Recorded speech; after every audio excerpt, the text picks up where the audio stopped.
রুমে লিখে রাখছে সেমিস্টার ফাইনাল চলে, ডাকসু প্রার্থীরা ডিস্টার্ব করবেন না। প্রচারণা তো আসলে উৎসবমুখর পরিবেশই ছিল। কিন্তু গতকাল রাতে একটা অনাকাঙ্ক্ষিত ঘটনা ঘটছে। ওটা আসলে আমরা নিজেরাও ভাবিনি এমন কিছু হতে পারে। জালাল ভাই আ আওয়ামী লীগ আমলে খুবই নির্যাতিত মানুষ।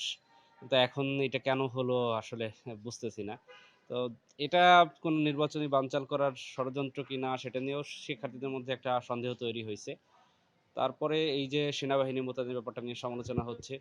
তো এটা তো আসলে আহ আমি যতদূর সর্বশেষ শুনলাম যে প্রবেশ মুখগুলোতে ঢাকা ইউনিভার্সিটির প্রবেশ মুখগুলোতে থাকবে। তো সেক্ষেত্রে নিরাপত্তার জন্য ওই দিনের নিরাপত্তার জন্য তুলনামূলক ভালো।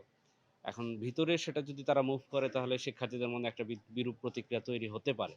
আর ওভারঅল প্রচারণা বলতে আমি তো শিক্ষার্থীদের কাছে যাচ্ছি। তারা আরো অন্যান্য প্রার্থীরা যাচ্ছেন। তো সর্বোচ্চ চেষ্টা করছি তারা যাতে বিরক্ত না হয়ে প্রচারণায় অংশগ্রহণ করতে পারে। যেমন রিডিং রুমে যাচ্ছি না বা শ্রেণীকক্ষে যাচ্ছি না বা পড়ার সময় ডিস্টার্ব করতেছি না। এবং কিছু মজার জিনিস হচ্ছে যেমন সর্বশেষ সূর্য সেন হলে যখন গেলাম রুমে লিখে রাখছে সেমিস্টার ফাইনাল চলে, ডাকসু প্রার্থীরা ডিস্টার্ব করবেন না। তো ওখানে নক করি নাই। তো এরকম নানান ধরনের অভিজ্ঞতা হচ্ছে। আর শিক্ষার্থীরা বেশ রেসপন্সিভ, ভালো লাগতেছে। এই তো।